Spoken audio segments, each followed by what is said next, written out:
નમસ્કાર, આપનું સ્વાગત છે ગુજરાતનો અવાજ ચેનલ ઉપર અને હું છું આપની સાથે પત્રકાર કાજલ સુવા। જેતપરમાં રાત્રિનો સમય થયો પણ ઉત્સાહ ઓછો નથી થયો। જ્યાં જોઉં ત્યાં જેતપર જેતપર જેતપર, લગભગ ગૂગલમાં વધારે કોઈ ગામડું અત્યારે ગુજરાતમાં સર્ચ થતું હશે ને તો જેતપર, કે જેતપર છે શું, આનું તાસીર કેવી છે, આનું પાણી કેવું છે, થાકતા જ નથી। અને આજુબાજુના ગામના ખેડૂતો, લગભગ ગુજરાતભરના ખેડૂતો કહેવાય, કેમ કે અમદાવાદથી, બનાસકાંઠાથી, ત્યાંથી કેટલે ખૂણે ખૂણેથી જેતપરના ખેડૂતોના સમર્થનમાં ગુજરાતભરના ખેડૂતો આવી રહ્યા છે। કેમ કે આ પ્રશ્ન માત્ર જેતપુર પૂરતો નથી રહ્યો, આખા ગુજરાતના ખેડૂતોનો પ્રશ્ન છે। 54 લાખ ખેડૂતોનો પ્રશ્ન છે। જ્યાં સુધી મેં સાંભળ્યું છે ત્યાં સુધી અંદાજિત 100 જેટલી વીજ લાઈનો પસાર થવાની છે। તો હવે તમે વિચાર કરો, આમાં બાકી કોણ રહેશે? 1.5 લાખ જેટલા થાંભલાઓ નીકળશે। તો આમાં હવે કીડિયારા જેવું થઈ ગયું છે, ઝાડા જેવું, કરોડિયાના ઝાડા જેવું, કે આમથી ઝાડું, આમથી ઝાડું, આમથી ઝાડું। આ ઝાડા વચ્ચે આપણે ખેડૂત, સામાન્ય જનતા પીસાય છે। ત્યારે મારી સાથે સરપંચો છે, સરપંચ હવે તો જો કે કાલથી એ સરપંચ નહીં રહી, એમને રાજીનામું આપી દીધું છે। અને રાજીનામું એટલા માટે આપ્યું છે કે આપ સૌ જાણો છો કે જેતપરની છાવણીમાં એ જાહેરાત થઈ હતી કે બિન રાજકીય, જેને લડવું હોય ને, જે સાચા ખેડૂતના દીકરા હોય, ખરેખર એનામાં દયા ભાવ હોય, ખેડૂત માટે ભાવના હોય, તો તમે તમારા ખેસ મૂકી રાજીનામા આપીને આવી જાઓ મેદાનમાં। તો આ ભાઈએ રાજીનામું આપ્યું છે। એમની સાથે જ વાત કરીએ। કયા ગામના સરપંચ હતા, તમારું નામ શું અને શા માટે રાજીનામું આપ્યું છે? વેજલપર ગામનો સરપંચ કૈલા હરેશ ધીરજલાલ। મેં મારું રાજીનામું એટલા માટે આપ્યું છે કે અત્યારે ખેડૂતોનો જે થાંભલાનો વીજ પ્રશ્ન છે અદાણી સામે અને સરકાર સામે, એમાં તમામ ખેડૂતોનો પ્રશ્ન છે। તો ખેડૂતોની સાથે રહી અને ખેડૂતનો પ્રશ્ન ઝડપી સોલ્વ થાય એના માટે મેં મારું રાજીનામું આપ્યું છે। બીજું કે સરપંચને લઈને આવતીકાલની કંઈક જાહેરાત થઈ છે, શું છે? કાલે મોરબી જિલ્લાના સરપંચ એસોસિએશને પ્રત્યેક એક દિવસના ઉપવાસ માટે આવવાના છે। 50 થી 60 સરપંચો અત્યારે લખાવ્યા છે, એથી વધી જશે। અને બીજી વાત એ કે 11 દિવસથી આ ભૂખ હડતાલ ઉપર ભાઈઓ બહેનો બેઠા છે। આ સરકારને હજી કાંઈ દેખાતું નથી। આ અન્ન ઉગાડવા વાળો ખેડૂત ભૂખ્યો છે। જો આ જગતનો તાત અન્ન ઉગાડવાનું બંધ કરી દેશે તો કેટલા ભૂખ્યા રહેશે ને સરકારના પાયા હાલી જાય છે। અને બીજી આજ વાત કરું, આજે સવારે આ ભાજપના નિલેશભાઈ કીધું ને પોપટ, આજ પોપટ બધા ટીવી સામે બેસી ગયા હતા કે અમારા આકા એટલે નરેન્દ્ર મોદીની મનની વાત સાંભળવા અને અપલોડ ફોટા કરવા માંડ્યા। તો આ ખેડૂતની મનની વાત કેદી આ સાંભળશે? હું એ કહેવા માંગુ છું, અહીંયાથી મેસેજ આવી જાય પ્રદેશ કાર્યાલયથી, એટલે બધા આમ બેસી જાય, બસ ચૂપચાપ અને ફોટા અપલોડ કરી દે। કેમ કે એને હાજરી દેવી જોઈએ કે મનની વાત, એક પણ એની મનની વાત ઉતારતા નથી। આ ખેડૂતની મનની વાત કેદી ઉતારશે? હું કહેવા માંગુ છું આપના માધ્યમથી। મન કી બાત પણ ખેડૂતો કી બાત કબ। એનાથી વિશેષ કે જેતપર ગામનું આયોજન કરે છે કોણ? આટલા બધા ખેડૂતો, ટાઈમસર જમવાનું, આજે 10 બસો 5 બસો આ બધું આવે છે ક્યાંથી ને આયોજન કરે છે કોણ? સ્વયંભૂ કુદરત હારે હોય, સાચા માણસો માટે કુદરત હારે હોય। કોઈને કેવું નથી પડતું કે તમે અહીંયા બેસો કે અહીંયા પાર્કિંગ કરાવો। આપણે લગ્ન હોય ને 2000 માણસ હાટું 3 સિક્યુરિટી 10 સિક્યુરિટી રાખવા પડે। કોઈને કેવું પડતું નથી, કોઈને તુકારો પણ નથી દેવો પડે તું છેટો જા ઓલો જા। સ્વયંભૂ આવીને બેસી જાય, શીશ જાળવે, પાણી પી લે, આવી છે સેવામાં જોડાઈ જાય। 12 ગામથી અત્યારે હું આવતો હતો ને જોયું કે બાજુના ગામના અહીંયા ટ્રાફિક થતું હતું તો ગાડીમાંથી ઉતરીને પાર્કિંગ કરાવવા માંડ્યા। સ્વયંભૂ છે આ કુદરત, સાચા લોકો હારે હોય। બાકી આ ખોટા મનની વાતું કરે એ રહેવા દો। કે ખેડૂતની મનની વાત સાંભળો, નકર હવે તમારા દિવસો હવે ટૂંક સમયમાં ભરાઈ જવાના છે। પાપનો ઘડો ફૂટે એટલે શું થાય એ આપણી કહેવત છે, એવું થવાનું છે। બીજું કે આટલું બધું જમણવારનો આ બધો ખર્ચો કોણ કઈ રીતે મેનેજ થાય છે આંદોલનનો? ખેડૂત થવું રીતે આવે છે, જમી જાય છે, પૈસા આપી જાય છે, અમને નથી ખબર પડતી ક્યાંથી આવી જાય। હવે ના પાડી નથી જોતા તોય આવી જાય। એટલે સાચું અહીંયા કોઈ દી ખૂટવાનું નથી। આપણે સાચું કામ આપણે આદરીને ગમે સારું કામ, મંદિર બનાવી, ઓલું કરી, સ્વયંભૂ ગામનું કોઈ જાહેર કામ એક ચપટીથી ચાલુ કરો ને એટલે ઢગલી થઈ જાય। પૈસાથી કોઈ કામ અટકતું નથી। પણ આ પાપી લોકોના પેટ હજી નથી ભરાતા। હજી આ પાપી લોકો કેટલું કરશે? 35 વર્ષથી એને પેટ નથી ભરાણા અને ખેડૂતોનો હજી છીનવી લે। એના હકનું છે, એના બાપનું તો છે નહીં, ખેડૂતના બાપનું છે, જમીન એના બાપની છે, તો હજી આ ચોરના દીકરાને લઈ જાવ। અદાણીને કઈ શું તું હારે લઈ જઈશ? આવ્યો તો એમને એમ જવાનું, હું હોય તમે હોય બધા હોય। બીજું, સાણંદના ડરણ ગામમાં હું ગઈ હતી, તમે કદાચ વિડીયો જોયા હોય તો, ખેડૂતો આંદોલન ઉપર બેઠા હતા 11 દિવસથી, સેમ જેતપરની જેમ, પણ ત્યાંથી પાઇપલાઇન પસાર થતી હતી, આપણે પોલ છે। તો કનુ પટેલ ત્યાંના ધારાસભ્ય છે, એ આવ્યા 11 દિવસે આવ્યા, પણ આવ્યા. બહેનોએ ગીત ગાયા કનુભાઈના, પછી કનુભાઈ આવ્યા. એટલે સારું કામ કરે તો આપણે વખાણ તો કરવા પડે એમના. આવ્યા અને પાઇપલાઇન રદ કરી દીધી. તો મારું કહેવાનું એમ છે કે કનુભાઈ કરી શકે તો પછી આપણા વિસ્તારના ધારાસભ્યો, સરકાર આપણું કેમ નથી સાંભળતી? અને એ અમિત શાહનો વિસ્તાર હતો, ત્યાં સાંસદ અમિત શાહ હતા. એ નાની છોકરીનું મેં જોયું, કનુભાઈ આ તે 9-10 વર્ષની હશે. હવે અમારા ધારાસભ્ય હોય કે મંત્રી હોય કે મુખ્યમંત્રી કે ડિપ્ટી સીએમ આવી વાત હાલે કે અમે સંતોષી દઈશું. સંતોષી દે તો દંડવટ વિધાનસભામાં કરીને એને હાથ પહેરાવા જઈશ. અમારી ખેડૂતની માંગણી એ પૂરી કરી દે, વિધાનસભાના પગથિયા ઉપર દંડવટ કરીને સીએમ અને ડિપ્ટી સીએમ નું હાથ પહેરાવા જઈશ. માંગ શું છે? માંગ અમારી જે 6 મુદ્દા છે સંતોષી દે યોગ્ય, એટલે અમે તૈયાર છીએ. બાકી દંડવત ચાસો તમે? દંડવટ વિધાનસભાના પગથિયા ઉપર દંડવટ કરીને હાથ પહેરાવા જઈશ. આપના માધ્યમથી ખુલ્લું ગુજરાતને કહું, અને એનામ તાકાત હોય ડિપ્ટી સીએમ ને સીએમ ની, તો આ અમારી માંગ પૂરી કરી દે. ખેડૂતોમાં ઉત્સાહ ને જુસ્સો અને દુઃખ બેય છે. આટલા દિવસ 11 દિવસ તમે વિચાર તો કરો, એ લોકો જમ્યા વગર, કદાચ આપણે એક દિવસનો નિર્જલા ઉપવાસ હોય ને તો એમ વિચારે સાંજ ક્યારે થશે. 11 દિવસ થઈ ગયા, ભલા માણસ. બીજું બધું તો રાજકારણ ને બધું તો સાઈડમાં, પણ એક માનવનો એક ધર્મ હોય, તમે તો એ ભૂલી ગયા છો.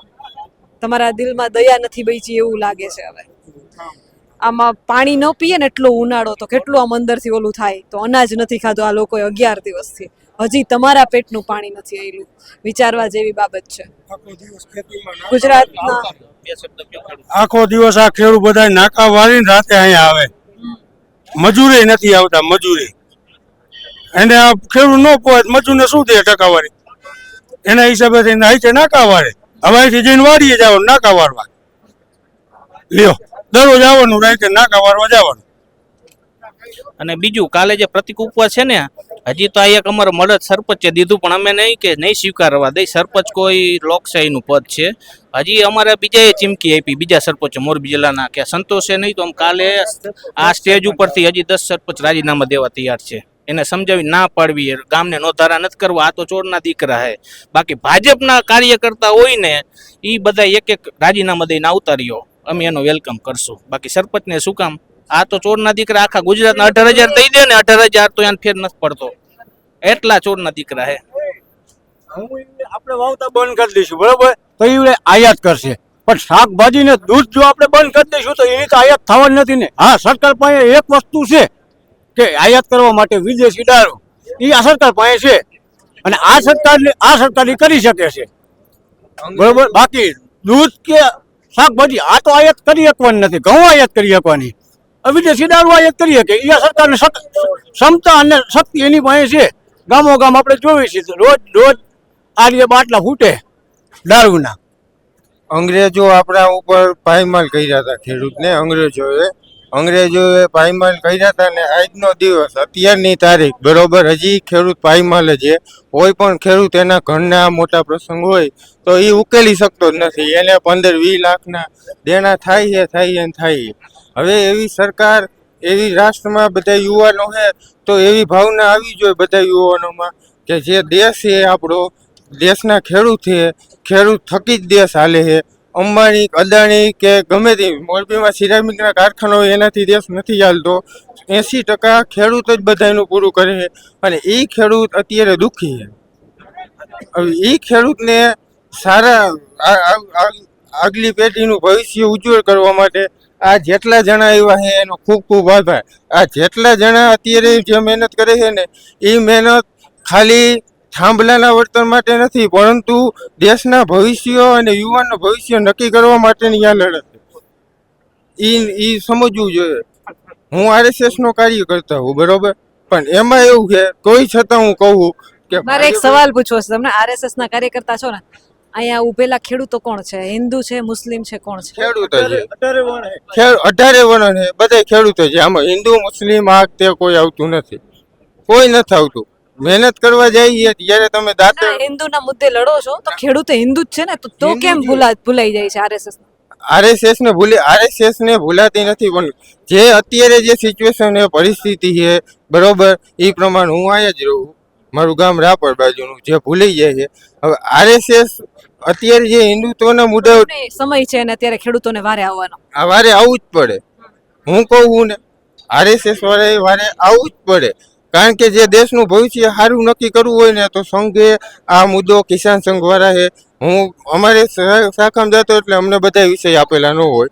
જે એને આપેલા વિષય છે એને અચૂકથી અહીંયા આવવું પડે અને આ બધાની મુલાકાત લે. હવે આ મોરબીની જમીન કેવી છે કે મોરબીની જમીન રહી કિંમતી છે. કારણ કે સિરામિકના ઉદ્યોગ આવ્યા, બહારનો પૈસો આવ્યો, વિદેશનો પૈસો આવ્યો, એટલે અહીંની જમીન કિંમતી થઈ ગઈ. બરોબર. હવે અહીંને જે છોકરાનું ભવિષ્ય નક્કી કરવું હોય તો આ કિંમતી જમીનમાં અદાણી કંબાણી જમીન લઈને વયા જાય તો અહીંના છોકરાનું ભવિષ્ય શું નક્કી કરવું? અહીંના જે યુવાનો એને શું સમજવું? એને જમીન હોય તો બે ભાગ પડી જાય, થાંભલો આવ્યો તો એને શું સમજવું? એટલે જી વાત એટલી છે. હમણાં થોડીક વાર પહેલા જ એક બેનોના ઇન્ટરવ્યુ લઈ રહી તો એક બેનોએ મને કીધું કે બેન ગાંધીનગર ગયા ને તો 144 લગાવી દેવામાં આવી. હવે 27માં આવે છે ચૂંટણી, ગામમાં દરેક ગામમાં બોર્ડ લાગશે કાંઈ 144 છે, કોઈ રાજકારણીએ પ્રવેશવું નહીં. આ એ બેનનો ઉગ્ર જવાબ હતો. તમે વિચાર કરો, મહિલાઓ જેને રાજકારણમાં ખૂબ ઓછો રસ છે, રાજકારણમાં એટલું બધું ખેતીકામ કરતી બહેનો રસ નથી ધરાવતી, એ બહેનો હવે એવી વાતો કરવા માંડી છે કે ગાંધીનગરમાં જો 144 લાગશે ને તો 27 આવશે ને ત્યારે ગામો ગામ 144 લાગશે, પછી તમે પ્રવેશ કરીને બતાવજો. આ જનતાના વિચારો છે. એટલે તમારે જાગવાની જરૂર છે. 27 નજીક છે. ખેડૂતો ઉપર દયા ના આવે તો કાંઈ નહીં, પણ 27નો થોડોક વિચાર કરી અને યોગ્ય નિર્ણય લેવાય તો સારું રહેશે. આપણે આ ખેડૂતને જ આંદોલન કરવા અહીંયા રસ્તા ઉપર ઉતરવું પડે. તમે આટલા વર્ષોમાં ક્યાંય જોયું કે અદાણી છોકરા ઉતર્યા, અંબાણી છોકરા ઉતર્યા કે મોટા નેતાના છોકરા ઉતર્યા? જ્યારે પીસાવાનો આવો તો છેલ્લી ઘડીએ ખેડૂતને નોટબંધી હોય તો ખેડૂત, બીજા કાંઈ પ્રોગ્રામ હોય ખેડૂત. આ સુધીમાં કોઈ પણ નારો લગાવ્યો અદાણી છોકરા કે અમારે તકલીફ પડી છે. હવે આપણે જાગવાની જરૂર છે ખેડૂતને. એકવાર એને આંદોલન કરતા ન કરી દીધે તો આ જેતપરની જગ્યા નહીં, એને જગાડી દેવાના કે આ લોકોને કે હવે ખેડૂત જાગી ગયા હે કે હવે તમે બંધ કરો ને, એને બંધ કરવાના જગાડી દેવાય.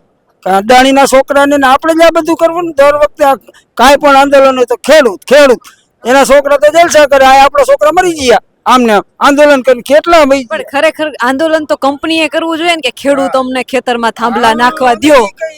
આ તો ઉલટું છે, આંદોલન તમે કરો કે નાખવા નહીં દે. હકીકતમાં તો એને આંદોલન કરવું જોઈએ. હવે એમ કેવા જોઈએ કે ભગવાન પૈગે લાગી અમે આંદોલન કરી, અદાણીને આંદોલન કરતા કરી દેવાના હે. થાંભલા નાખવાની જો કંપનીનો ઓર્ડર લેવો હોય ને તો પેલા એને આંદોલન કરવું પડશે કે આ રસ્તા ચોખ્ખાથી અહીંયાથી લાઈન નાખશું, એવા એને કરી દેવાના હે. અને બીજું આ તમારા માધ્યમથી કહેવા માંગુ છું, ગુજરાતનો અવાજ આપણે ગુજરાત સુધી જ પહોંચાડવો છે. હમણાં નરેન્દ્ર મોદી આવી જાય ને ગુજરાત સ્ટેડિયમ, એના નામનું જ બનાવ્યું નરેન્દ્ર મોદી, ત્યારે આપણા મોટા મોટા કલાકારો, કથાકારો, ફિલ્મ સ્ટાર, ક્રિકેટરો, એ ચારમાંથી અત્યારે આના વિશે એક શબ્દ નથી બોલ્યો. તમે જોયું જ હશે, ક્યાંય બોલ્યું હોય તો મને કહો મેં નથી જોયું. આમાં કોઈ જોયું હશે નહીં.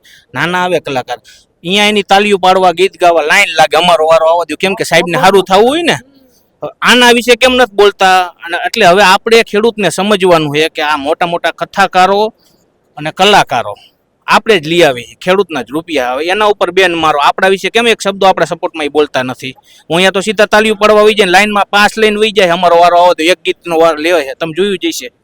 એટલે હવે આપણે ખેડૂતને આ એક વિચારવા જેવું હોય કે મોટા મોટા કથાકાર, ફિલ્મકાર, ક્રિકેટરો આવી જાય, એ જાય, અને film star, Gujarati film star કેમ કોઈ બોલતું નથી? ખેડૂતના સપોર્ટમાં તમે નથી ખાતા? એ આપણા માધ્યમથી કહેવા માંગુ છું. બુંગીઓ ઢોલ વાગે ને પછી ભાગવાનું ના હોય, પછી આપણામાં તાકાત હોય તો મેદાનમાં ઉતરવાનું હોય, સત્યની લડત લડવાની હોય. પછી તમે ઓલું ગેંગે ફેંગે કરો, અમે એકચ્યુઅલી ના બોલી શકીએ કેમ કે અમને અમારે ઉપર જવાબ આપવા પડે. તો હકાભાઈને ખૂબ ધન્યવાદ આપું છું. એમને શું જવાબ નહીં આપવો પડ્યો હોય? એમના શું ધંધા નહીં હોય?